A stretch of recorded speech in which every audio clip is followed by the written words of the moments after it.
எல்லாருக்கும் வணக்கம். இந்த வீடியோல நம்ம ரவா கார கொழுக்கட்டை ரெசிபி தான் பார்க்க போறோம். வாங்க எப்படி செய்யறதுன்னு பார்க்கலாம். ரவா கார கொழுக்கட்டை செய்யறதுக்கு ஒரு கடாயில ஃபர்ஸ்ட் 2 ஸ்பூன் நெய் எடுத்துக்கலாம். இந்த வீடியோ ஸ்கிப் பண்ணாம பாருங்க. நான் நிறைய டிப்ஸ் சாம்பாரோட டேஸ்ட்டை இன்க்ரீஸ் பண்றதுக்கு சொல்லியிருக்கேன். இப்போ 1 கப் ரவை எடுத்துட்டு நல்லா பொன்னிறமா வறுத்துக்கலாம். சாம்பாருக்கு பருப்பு வேக வைக்கும் போது கொஞ்சமா மஞ்சள் தூளும் சேர்த்து வேக வச்சோம் அப்படின்னா சாம்பார் நமக்கு நல்லா மணமா இருக்கும். அதே மாதிரி சாம்பாருக்கு பருப்பு வேக வைக்கும் போது கொஞ்சமா நல்லெண்ணெய் சேர்த்து வேக வச்சோம் அப்படின்னாலும் பருப்பு நல்லா சாஃப்டா வெந்துடும், சீக்கிரமாவும் வெந்துடும். சாம்பாருக்கு பருப்பு வேக வைக்கும் போது அது கூடவே கொஞ்சமா பாசிப்பருப்பும் சேர்த்திட்டோம் அப்படின்னா சாம்பார் நல்லா டேஸ்டா இருக்கும்.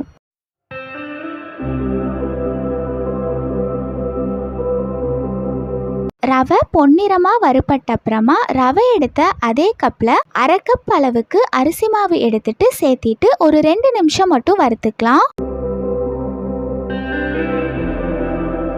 எப்பயுமே சாம்பாருக்கு பருப்பு ஊற வைக்கும் போது குறைஞ்சது 20 நிமிஷமாச்சும் ஊற வைக்கணும். சாம்பாருக்கு பருப்பு வேக வைக்கும் போது கொஞ்சமா கறிவேப்பிலையும் சேர்த்து வேக வச்சோம் அப்படின்னா சாம்பார் நமக்கு நல்லா மணமா இருக்கும்.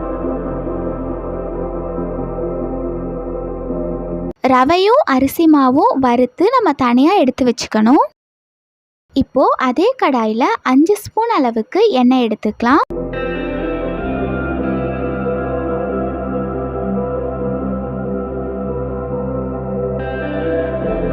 எண்ணெய் காஞ்ச அப்புறமா 1 ஸ்பூன் கடுகு சேர்த்திக்கணும். அது கூடவே 5 ஸ்பூன் அளவுக்கு பாசிப்பருப்பு,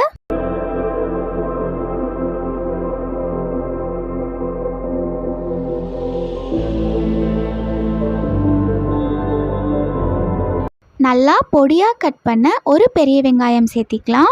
எண்ணெயில வெங்காயம் நல்லா வதங்கிடணும், அப்பதான் நமக்கு டேஸ்ட் சூப்பரா இருக்கும். கூடவே 2 பொடியா கட் பண்ண பச்சை மிளகாய் சேர்த்திக்கலாம். இப்போ நம்ம நல்லா எண்ணெயில வதக்கிக்கலாம். அதே போல பருப்பு வேக வைக்கும் போது 2 தக்காளி அது கூட சேர்த்து நல்லா வேக வச்சு நல்லா மசிச்சுட்டு சாம்பார் செஞ்சோம் அப்படின்னாலும் சாம்பார் நமக்கு நல்லா டேஸ்டா கிடைக்கும்.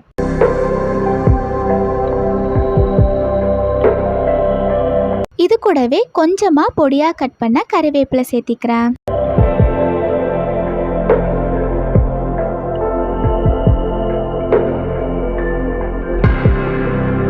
வெங்காயம் வதங்கின அப்புறமா ஒரு 10 முந்திரி பருப்பு 1-2 உடைச்சிட்டு சேர்த்திக்கலாம். கூடவே 1/4 கப் அளவுக்கு பொடியா கட் பண்ண தேங்காய் சேர்த்திக்கிறேன். தேங்காய் பொடியா கட் பண்ணி சேர்த்தாதான் நல்லா இருக்கும்.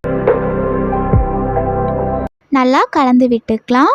நீங்கள் புளிக்கரைசல் சேர்த்து சாம்பார் செஞ்சீங்க அப்படின்னா அது கூட கொஞ்சமாக வெல்லம் சேர்த்திட்டோம் அப்படின்னா சாம்பார் நல்லா டேஸ்ட்டாக இருக்கும்.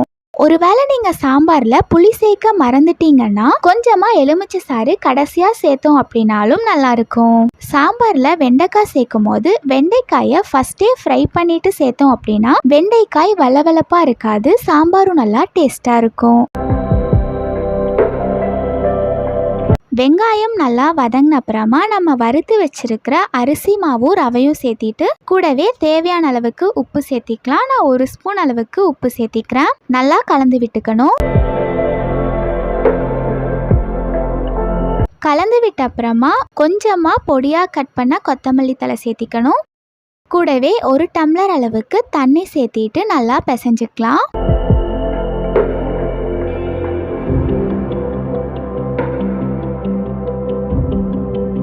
இப்போ நம்ம ரெடி பண்ணி வச்சிருக்கிற கொழுக்கட்டை மாவை மோல்டில் போட்டு நல்லா ஷேப் பண்ணிக்கலாம். இதை நீங்கள் நார்மலாக பிடி கொழுக்கட்டையாக கூட செய்யலாம். இப்போ பாருங்க எவ்வளோ அழகா வந்திருக்குன்னு. நான் மோல்டில் போட்டு ரெடி பண்ணி வச்சுருக்கேன். இதை இட்லி பாத்திரத்தில் வச்சு 10 நிமிஷம் வேக வச்சோம் அப்படின்னாலே போதும், நமக்கு டேஸ்டியான ரவா கார கொழுக்கட்டை ரெடி ஆகிடும். சாம்பாருக்கு பருப்பு வேக வச்சு மசிக்கும் போது அது கூட கொஞ்சமா பொடியா கட் பண்ண கொத்தமல்லி தழை சேர்த்து மசிச்சோம் அப்படின்னா நல்லா மணமா இருக்கும்.